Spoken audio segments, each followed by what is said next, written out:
US, schools are falling apart. In Africa, they don't even exist. We are short millions of teachers. The problems of education seem incurable. But with a shift of perspective, we can turn learning scarcity into learning abundance.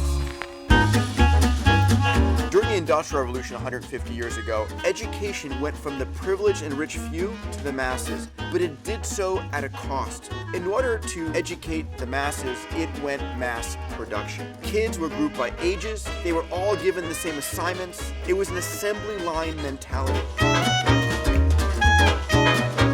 Old rote systems of learning don't work. So how do we teach kids to learn in the developing world? Well, as it turns out, kids are incredibly inquisitive. Nicholas Negroponte, the founder of One Laptop Per Child, did one of the first epic experiments, in which he went to 2 villages with 20 tablets. Now, these just weren't any villages. They were villages in the middle of no place, hundreds of kilometers from any other individuals. He gave those 20 tablets to the kids and then left.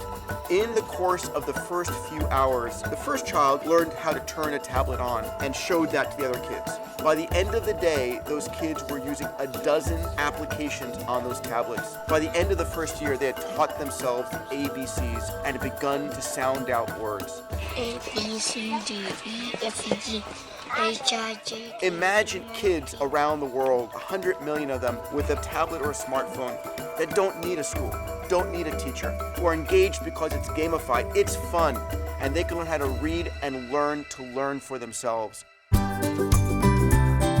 Technology is paving a new direction, not one in which you memorize answers, it's one in which you ask the right questions. Today, what's valued far more is creativity, collaboration, and critical thinking. These are the 3 R's for the 21st century. We are about to create a world of global literacy, a world that is extraordinary, a world in which our children's future is much smarter than you think.